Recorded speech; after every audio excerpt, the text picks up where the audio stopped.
Exciting. This is quite a privilege to be here today. I've learned a lot just in the last 24 hours. This is my first visit to Omaha. But it's interesting. During one of the breakout sessions earlier, we were talking about how do we look at the business in Omaha and how do we excel women. And one of the discussion points were, are there men who really get it? And I'd just like to say hats off to Mr. Korleski. That was quite an acknowledgement of your partner. That's just the beginning of how things happen. Thank you.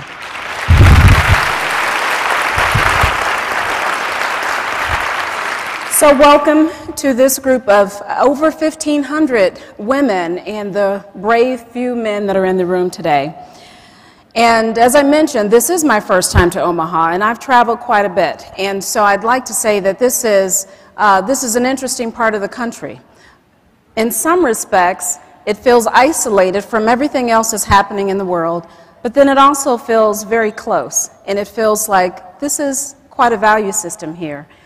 And it feels right to me. So I accepted this opportunity based on, the recommendation of a friend, but then talking to Mary. And then it was nice to be here yesterday to warm up to the environment, and I feel so welcomed. So this being the 15th year, I believe, of this conference, designed and led by women for women, I'd like to say to Gail Browning, whose vision many years ago brought this to life. And then you have the wonderful leadership of Mary Prefontaine and her group, who has carried your brand forward. That's amazing. I'd also like to acknowledge a few more important guests in the room. I believe there's some Walmart associates who are here. We have roughly 30 stores in the Nebraska area, so they may be here in the room. And then I had the wonderful surprise yesterday to be met by my classmate from Spelman College, Robin Bryant. I have not seen Robin in 20-plus years. So we're dating ourselves here, but that made it very nice for me. So it's wonderful to reconnect with you, Robin. So a little bit about myself.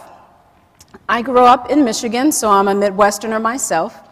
And I'm the youngest of 5 children. And my parents are blue collar, not college educated.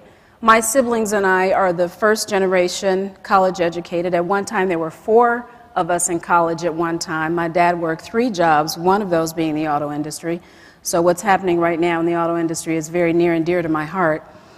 And lived in Michigan, grew up in a musically inclined family, played violin and piano for a number of years, but then left the area to go to college. I went to Spelman College, majored in chemistry, came back to Michigan during the summers for summer internships. Actually one with multiple years with General Motors, and General Motors actually afforded me the opportunity to attend Spelman College. I was a GM scholar. And I think, all of that, it was just the beginning of what started my career for me. But I think the highlight of my career was after leaving Kimberly-Clark, after leaving college, I joined Kimberly-Clark right out of college, and I spent 22 years there until a revelation almost 3 years ago. But at Kimberly-Clark, it was interesting. You never know what life is preparing you for. Towards the end of my relationship with Kimberly-Clark, I had the opportunity to hold a global position. And for those of you in the room who are wondering what's next for you, what could really parlay your career to unheard of heights, I would also encourage you to really think about that international exposure. That was quite an experience for me. So I ran global diaper, healthcare, and femcare manufacturing operations around the world, ensuring that Kimberly-Clark's brand looked the same when you bought a diaper in Korea as you did when you bought it in Omaha, Nebraska. And so negotiating opportunities across waters and borders was very interesting and exciting to me. But then it came a point where Kimberly-Clark was struggling to understand how they needed to grow. And I was on the end of the business where we were divesting of our manufacturing operations, and I was the one involved and intimately responsible for closing facilities and sending people home. And these are people who had, lifetime careers in manufacturing, not too different than what's happening across the nation right now. But there's been a common thread in my career, And part of that has been, one has been one of visibility. So I've had visibility because of my focus on profit and loss statements and revenue generating. The second has been relationship building, and that relationship building based on integrity. And that's a real key as we look at what's happened in leadership in the U.S. companies right now. And then lastly, developing the confidence to bring my whole self to work.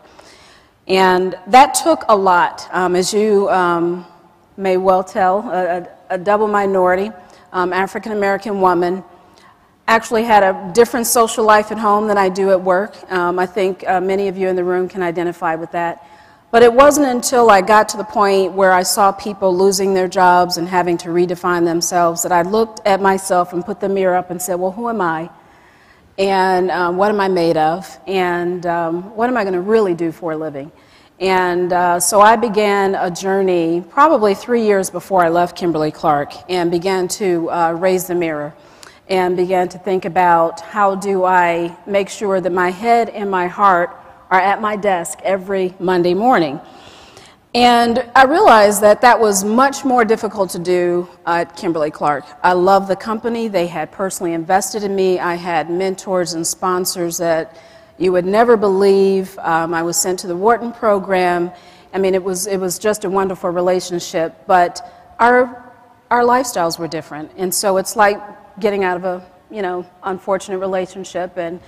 And I began to get calls just coincidentally from recruiters. And so actually, back in 2004, Walmart contacted me for a position in HR, which I had no interest in and no technical expertise. And it was at the plight when Walmart was having a lot of their diversity issues. So I felt this is not the right time for me because I am not the one to solve those issues for you. And I emphatically turned the position down and thought they'd never call me back again because I was pretty brutal in that conversation, but they clearly knew where we stood. So, so they called me back 2 years later. I thought that was quite interesting. So they called me back about a position in operations, which is in my space. And I got quite excited about the opportunity, but we still had a few things to discuss. What about everything we were hearing in the papers, and what about their personal integrity and their company brand and my personal integrity and me being able to bring my head and heart to work? Can I do that in this environment? And it was interesting because after 6 months of discussions, I realized, I had 2 women from Walmart in discussions with me. One was a senior VP of operations at the time running Southeast operations, and then there was a woman running all of U.S. operations, an EVP by the name of Pat Curran, who was running all of U.S. operations for Walmart stores. The CEO of U.S. Walmart stores was from Ecuador. I had worked very extensively with Central American operations, so had a great interaction with this individual. But I looked at that and said, this looks a little different than where I've been. And they're willing to come back to me after I shut them down.